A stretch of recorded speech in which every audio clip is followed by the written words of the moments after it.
Welcome to the Optimal Performance Podcast, where this week I interviewed Jack Peckett, a boxer and a coach for Sheffield Hallam Boxing Club. With the up-and-coming varsity event, the biggest varsity event in Europe, I thought it would be a great time to interview him about the up-and-coming fight. On April the 15th, 7pm, I will put a link below on the channel where you can watch it for free on YouTube. Hope you enjoy this week's interview.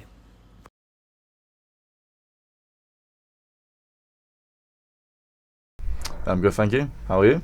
I'm good. So how's your day been? Yeah, nice. It's been working today, so got up at early hours of the day, been to work, and then went home, had lunch, and now I'm here. What's your job like? Well, I'm an engineer, so it's not too bad. It's good. I've just working on different projects every day. Really, it's I work in composites, so like carbon fibre stuff like that. Yeah. So how long have you been doing boxing for? So boxing competitively, I'd say about 3 years. I started boxing amateur for my club that I box for now, Sheffield City, in 2021. But I started fighting when I was about 7. When I started kickboxing, my mum took me to a kickboxing club when I was about 7.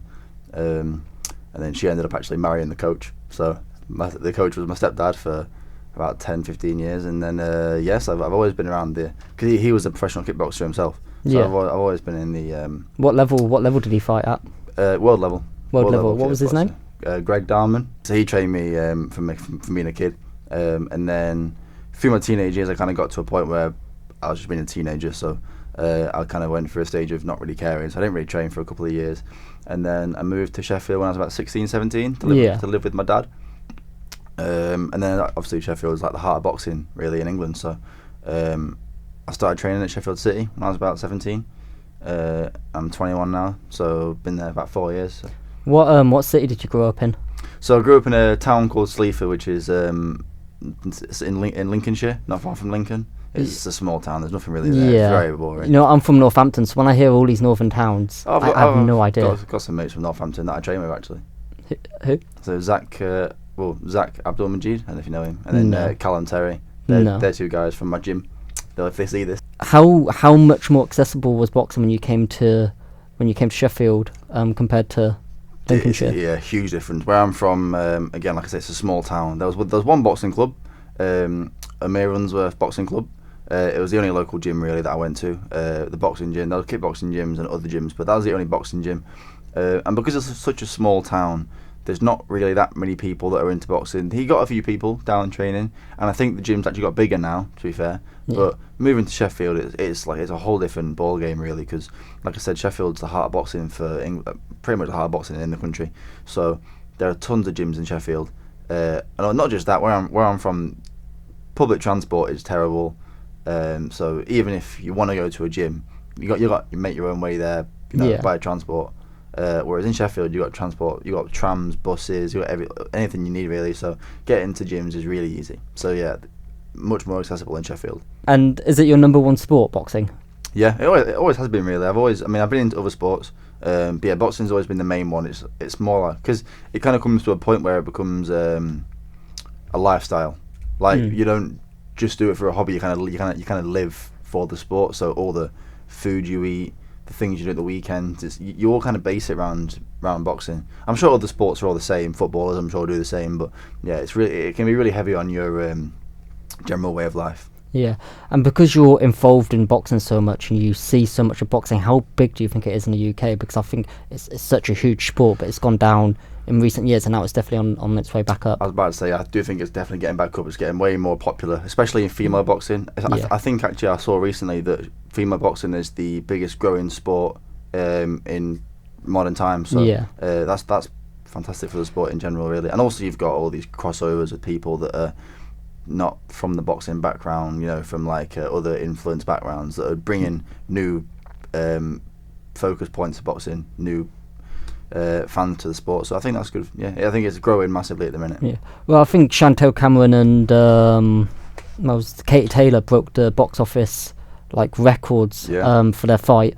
And do you coach it at your level? Do you coach it at your gym? I do coach, yeah. So I coach the Hallam team on Tuesdays down at the collegiate campus. And then on Thursdays I teach junior boxers and senior boxers. Better with the juniors because the juniors are the next generation of boxing. Yeah. So it's quite nice to feed on that knowledge and that experience to younger people. I won't say I'm that experienced myself. There are people way more experienced than me. I'm only 21, but it's still nice to give something back to the sport that gives you so much. So I do enjoy coaching. I just did the coaching course in December, and I'm already coaching 2 days a week, about 3-4 hours a week. How much of an impact has boxing had on you in your life?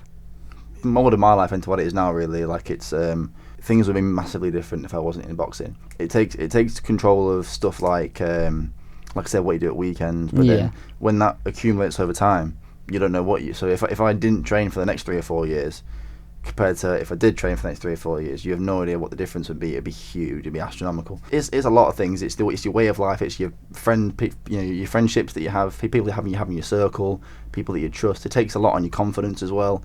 It makes you way more confident. It's huge. And I'd also say it also mentally. It helps so much with discipline, helps so much with focus, it helps so much with the tactical side. The beauty of boxing is hitting and not getting hit, so there's so much defence that has to go into it. How much of an impact mentally has it had on you? Like, does it help with your focus? Does it help with your discipline? Absolutely. I would consider myself quite a determined person in general, whether that comes to boxing, general life, my work. I'm quite determined, so I'm always pushing for more. It definitely helps, like I said earlier, with discipline. Just stuff like, because in boxing you need to be disciplined when it comes to things like actually being in the gym, your nutrition, your training outside the gym. So being in the gym is one thing. So you got your gym sessions.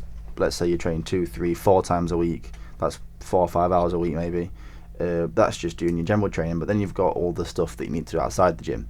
Now that takes personal dedication. You need to be able to have that discipline to go out and do them things yourself. You need to be doing your road work, so you're running, or if you don't do running or biking, going to the gym and doing your S&C, your nutrition. You need to make sure you're consuming the right stuff, filling your body with the right fuels, just to make sure that you're not straying from that path.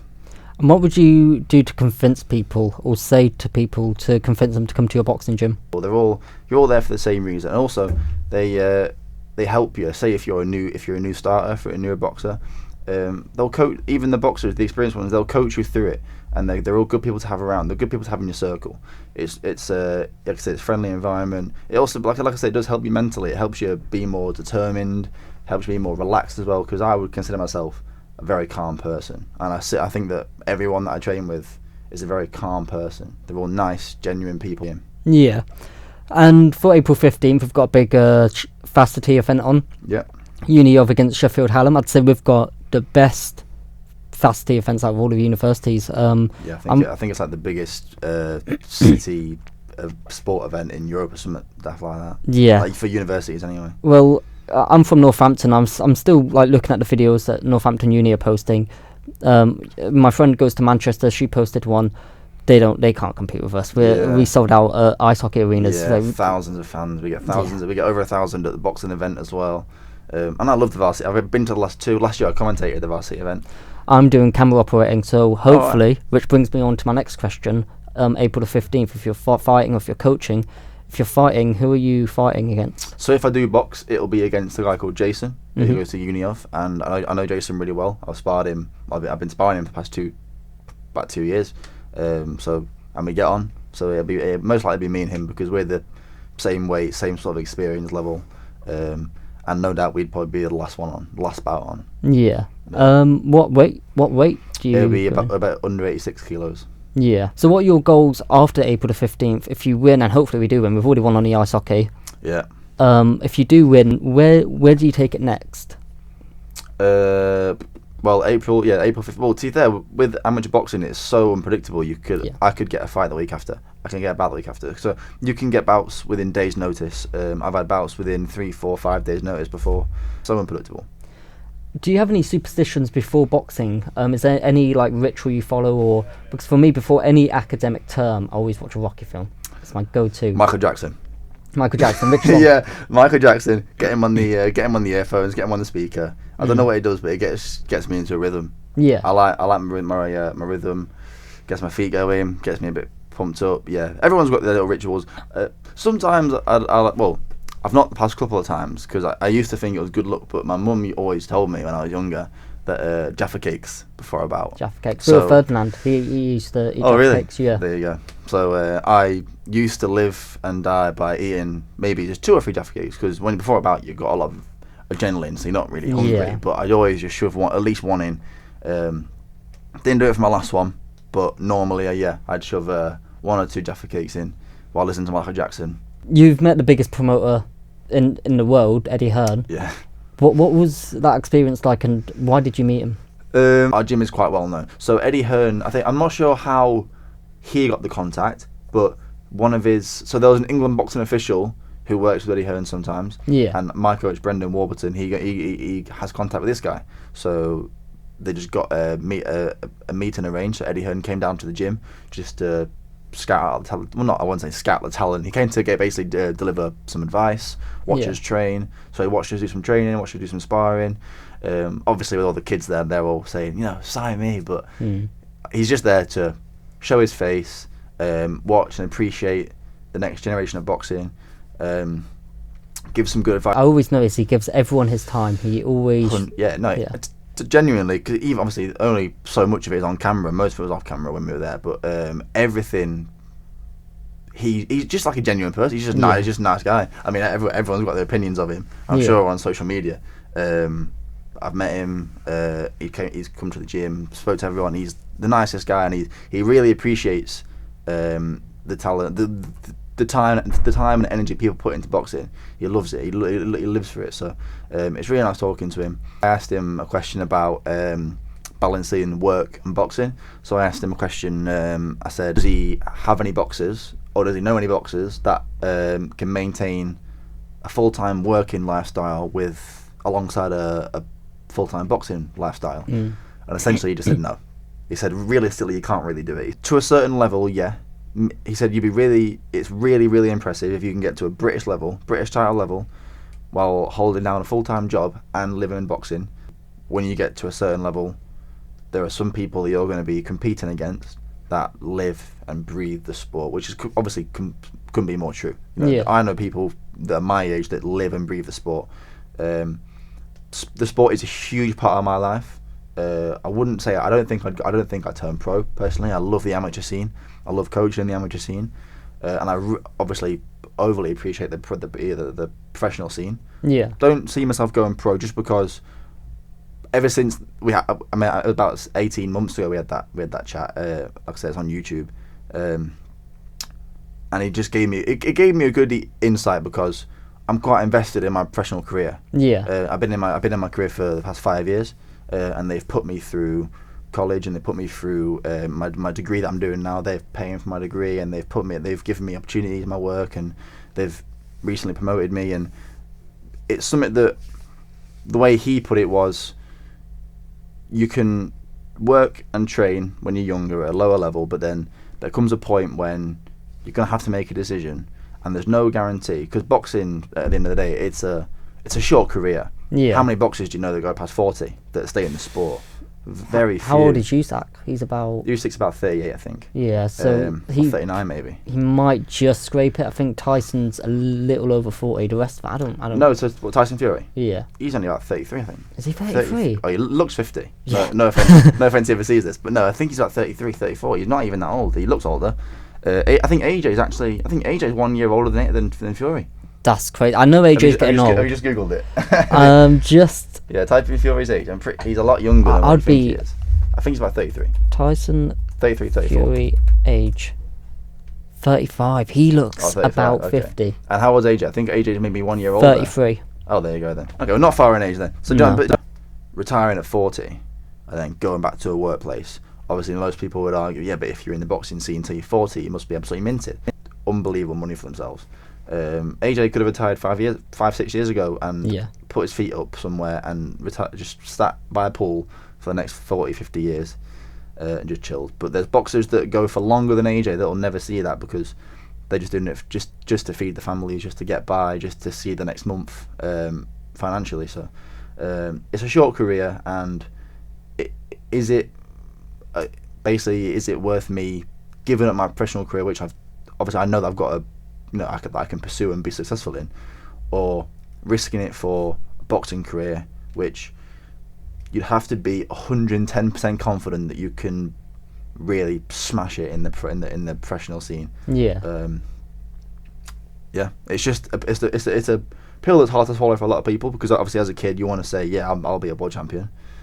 You know, saying it's one thing, but you got to do it, and you got to live the lifestyle. So just 2 more questions. So you've had a lot of other semi-professional fights. What's your record so far in the semi-professional scene? How's it gone for you? 14 bouts, 7 wins, 7 losses. 7 wins, 7 losses. I seen one where you did win on that video you sent me.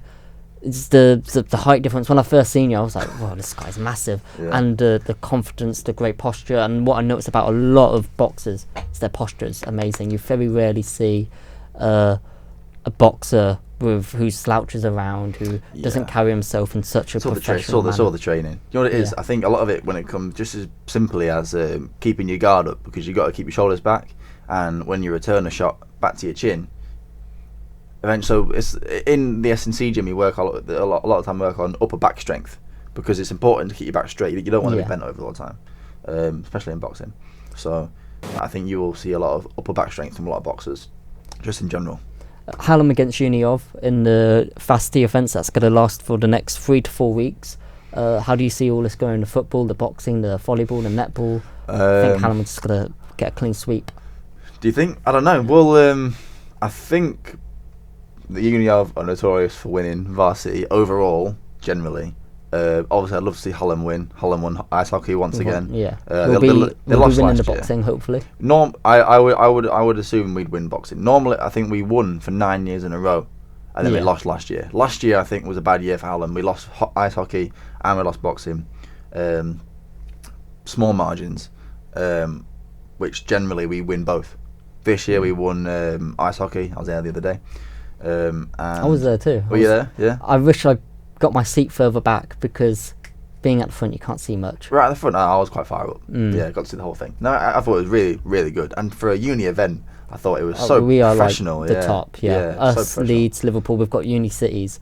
We are, when it comes to sports uni events, we are the best. Yeah, Hallam, 100%, yeah, Uniov, we're the best. But yeah, boxing, I think we win boxing. I do think we win boxing, just because obviously I train with a lot of the Hallam boxers, and I do train some of them as well. Yeah, I'm quite confident. But again, I can't take it away from Uniov. Uniov has done a really good job as well. Last year they did a really good job training their boxers, and this year they've done an equally good job.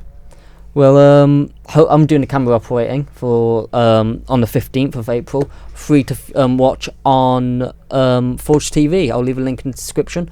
Thank you so much for coming on. No worries. Cool.